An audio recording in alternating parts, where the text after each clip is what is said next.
Am I the a-hole for not forgiving my sister for crashing my car?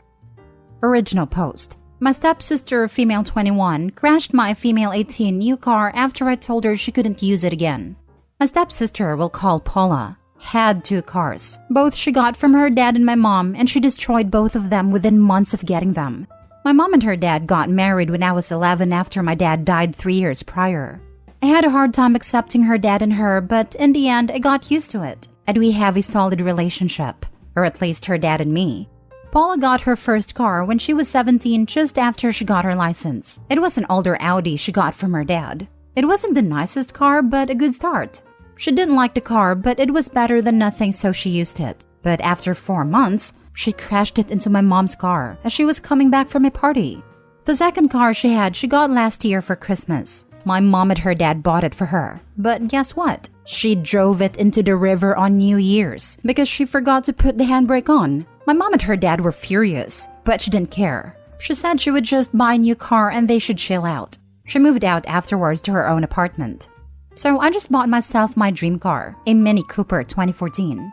I did years of saving for it. My stepsister visited 2 weeks ago over the weekend while I was at my grandparents' house, so she thought she could use my car while I was gone and drove shopping with it.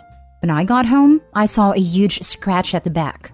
I asked my mom how it got there, and she was clueless. She didn't know Paula took the car while they were sleeping. Paula, looking all innocent, said she took the car on a little shopping tour because I wasn't using it.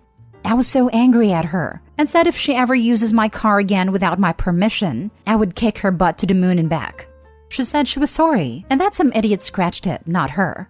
When I was coming home today, I saw my car crashed into the wall in front of our house, and Paula, my mom, and her dad standing beside it. I was furious. I asked what happened and why my car was in the wall. Paula said she accidentally crashed it because she wanted to drive it to the nail salon and she confused the front and reverse gears. I exploded. I screamed at her that I want her to pay for the car and that she was a horrible person because she didn't even look guilty for destroying it, and she should never drive a car again in her life because all she does is cause accidents. I stormed away and locked myself in my room. Her dad said I should forgive her and that it was an accident and that we were sisters. I was shocked and so disappointed in my mom because she said nothing against it. I said that she wasn't my sister and I would never forgive her, and that I would move to my grandparents, and that she should better pay for my car, or I would sue her. He said that I was a brat talking to them like that, and that not forgiving her would make me a bad human being. So am I the a-hole for not forgiving her? Now for the top comments. Not the a-hole. This is lunacy. Is she wasted 24/7 or something? Does she even have a license or insurance?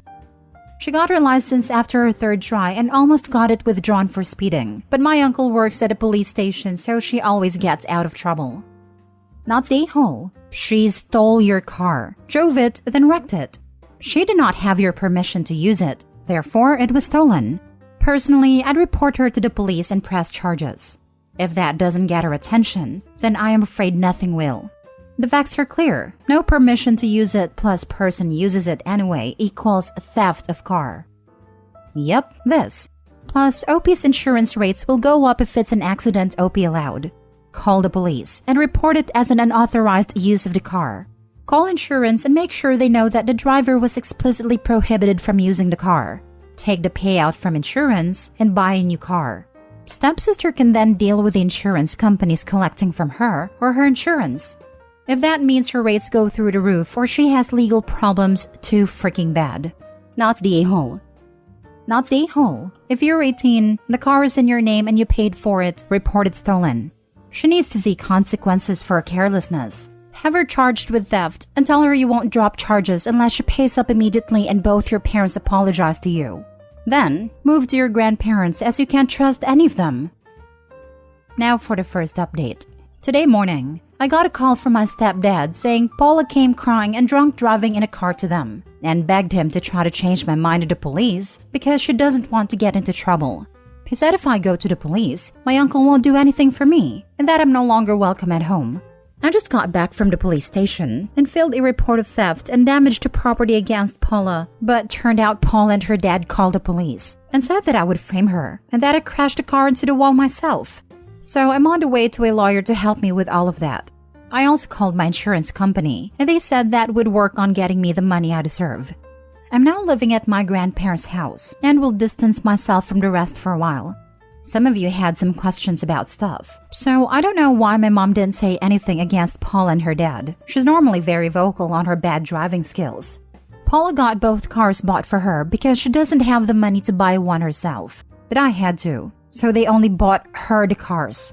When she crashed into my mom's car, she only damaged the right side of the car, so my mom wasn't that angry at her. And Paula always got out of trouble because my uncle always got her out of it. She got her license after the third time trying and only after my mom helped her out. She also got into an accident when she drove my mom's car and went to hospital for a broken leg, but nothing really happened to the car. I will update when something happens, and thank you for all the support in the comments. It helped a lot. With family like that, who needs enemies? Selfish to the core. Only contact them via text or email so you can get proof of communication for your lawyer. I would also report her reckless driving to your local driving. Advise them of the cars she has damaged and totaled, and the fact she has done the same to your vehicle by taking it without permission. Let them know, because of her reckless driving, that you are concerned that she will end up killing someone. I'm glad you are with her grandparents now. I think your mom is being pretty spineless for not standing up for you. I wish you well. Please let us know how you get on. I am so sorry you're going through this. Your parents and stepsister are absolutely horrible humans, and your stepfather had the audacity to say you were a horrible human. I also hope they get in trouble for filing accusations against you with the police that are false. Hang in there, and try to keep your head up. Second update. Just found out that my stepsister tried to fight my mom after she contacted me and wanted me to come back home. She's in the hospital right now because Paula broke her nose. I'm now on my way to her, and hope she's alright and sees what kind of a person she really is. Paula also got arrested for stealing the car from a neighbor, and my stepdad is not talking to my mom or me right now, and my mom is thinking about getting a divorce. I don't really know what to say. I'm just overwhelmed with the situation right now, so yeah. She stole the neighbor's car? While being investigated for stealing a different car, and stepdad is mad at them? What the actual hell is wrong with this girl? Let's think about it. She got away with crashing 2 cars. Nobody other than Opie cares she's driving drunk. She thinks she literally has cops wrapped around her finger. So yes, it is not hard to believe she thinks she can add thefts to this chain of mess. She never had any reason to restrain herself. That helpful family, that sweet uncle, is literally pushing this lady and anyone around her to death. Good cop records won't help you if you are having eternal sleep underground, or you can't move your fingers anymore. She could also have some kind of personality disorder. She has 0 impulse control.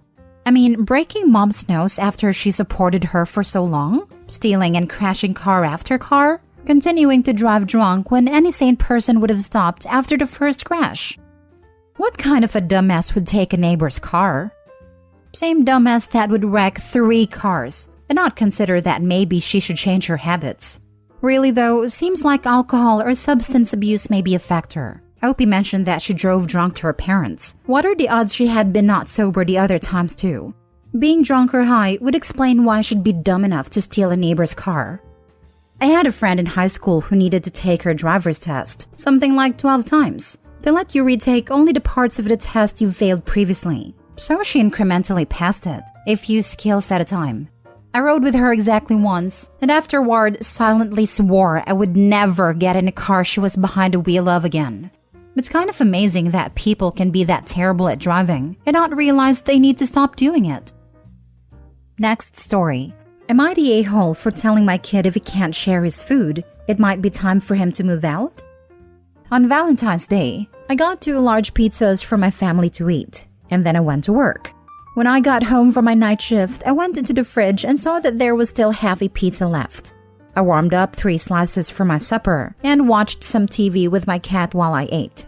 My son got up before I went to bed and looked in the fridge, and he got upset that I ate the food he was planning on taking for his lunch. There was lots of other food in the fridge, but he said he told his mom that he was taking the pizza for lunch and that I was greedy for eating it. I asked him if he would be greedy for taking the pizza for lunch, and he got pissy and left. My wife woke up when she heard us arguing, and she said that he had asked her and she said yes. I said, great, where's my dinner then? She said she didn't make me anything since there were leftovers.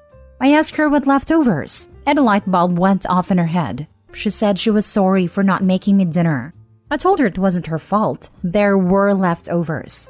Then my son came back into the room and started arguing again that he had already claimed the leftovers for himself. This is where I might be the a-hole. I asked him how much he paid for the food. $0. How much he paid in rent. $0. Utilities. $0. We are letting him live here so he can save money while he's in college. But I'm sick of this entitled little jerk-off. So I told him if he had a problem with me eating his leftovers, maybe he should move out so he can have his food safely stored away from me. My wife says I'm taking it too far, but he backed down pretty quick and said no, and that he was sorry for saying anything. My wife says I'm being an a-hole for scaring him with kicking him out over some leftover pizza. But I'm not. I'm making sure he knows the best way to keep food that I paid for safe from me is to live elsewhere and buy your own food. Now for the top comments. Not the a-hole. Reading the comments, he is 22. He is living at home rent-free. He isn't contributing to the household budget, and he thinks he can claim food you paid for. Unless you took it out of his lunch bag, you are not the a-hole. Info, does he have a job? He has a job. We are letting him stay here so he can save money. We are even paying for his college. He doesn't help out with anything except chores around the house. Not wrong that there's a little whiff of entitlement, but he seemed pretty straightened out after you pointed out costs here. But is your wife a bit of an enabler? She seems to jump to giving him his way in all of this. His leftovers? Leftovers are only leftovers when everyone has had their share for the meal. Your retort to him about what bills he pays in the house is pretty spot on. That's something any parent I know would say. Sucks being on the receiving end of that quip, but it is valid. Your wife sounds like an enabler, and is just as selfish as your son if she allows him to claim a half pizza for his lunch after you went without. He does sound like a turd. Sorry you have to deal with him. Not the a-hole. Exactly this. It's not leftovers if everyone hasn't eaten. It's still dinner. This is how my 4-year-old may behave if we eat the last strawberry he's saving in the fridge. Even then I feel I need to gently teach him to be considerate. OP, not the a-hole. Last story. Am I the a-hole for telling my wife I will stop gambling when she stops buying art supplies? My wife, 29 female, and I, 28 male, have been married for 3 years. We are currently saving up to buy our first house. We started saving about a year ago and are hoping to buy a home this summer if the market in our area adjusts in a beneficial direction. We are already pre-qualified with a lender and are closing in on our goal amount for the down payment. Once a month, I will go to a nearby casino and spend some time gambling. I do the same thing every time I go. I put $200 in one pocket and use that for gambling, and anything I win goes into a different pocket. Once the $200 is gone, I leave with whatever money I have in the other pocket. I usually just sit at a $5 blackjack table, since that's the game I enjoy the most. And if I just make minimum $5 bets, I can play for a couple hours and call it a night. Most nights I end up around even, but sometimes I lose $100 to $150, and a few times I've come home with an extra $200 to $300. I never, ever take out more than the $200 I allow myself to start with. And if I come home with winnings, that money goes directly to the house fund. My wife, on the other hand, is an artist and spends a lot of her free time painting and drawing. She has a very large collection of paint and other supplies and spends a lot of money on her supplies and equipment. She will sometimes sell a painting or drawing to friends or family, but she mostly just does it for her own enjoyment and relaxation. She doesn't do commissions or anything that would make money off her art. This past weekend, I was going to go to the casino, but my wife stopped me before I left. She said I shouldn't be going to the casino and throwing money away when we are trying to save for a house. I told her that I don't see how me going to the casino once a month for $200 is any different than her buying new art supplies. I gestured towards a box of new art supplies my wife had just gotten and asked her how much all of it cost. She didn't answer that and said that it's different because art is a hobby for her and gambling could lead to addiction. I reminded her of my system and that I never stray from it. I told her I just do this because I enjoy it, like a hobby, and that anything I come home with goes into the house fund anyway. She said if I had just taken all the money I spent at the casino, we could already be at our goal by now, and I told her I could say the same thing about her art supplies. I told her I will make a deal with her. I will stop going to the casino if she can go 2 full months without buying new art supplies and only using the things she already has. She told me that's not a fair deal because she's always discovering new things she needs as she progresses through projects. I told her in that case I'll be home from the casino in a few hours. She got mad at me and told me I'm being a selfish jerk and for caring more about gambling than getting a house. I left instead of fighting with her. Ended up coming home up $150. Not the a-hole. This is your hobby. You have a set limit, it's once a month. Sounds reasonable. Agreed. Gambling can be an addiction, but it sounds like it's just something you enjoy doing and have control over. Anything can be an addiction. Just because gambling is a problematic one for lots of people doesn't mean you can't enjoy it. As long as you're being responsible and you get enjoyment out of it and occasionally even make money, then definitely not the a-hole. Your wife has to accept that your hobby is somewhat unorthodox, but you derive pleasure from it, and she shouldn't try to stop you unless you start changing the rules. As in going once a week or upping your $200 limit to $400 or going for broke like no savings pocket every time. Not the a-hole. I'm not a big fan of gambling either, but you have a very reasonable set of boundaries. It's a hobby. As long as you stick to your boundaries, you'll be fine. Admittedly, I also have a craft supply problem myself. I think you should probably sit down together and make a budget in which both of you set aside an equal amount of fun money that you can individually use on your chosen hobbies, whatever those hobbies are.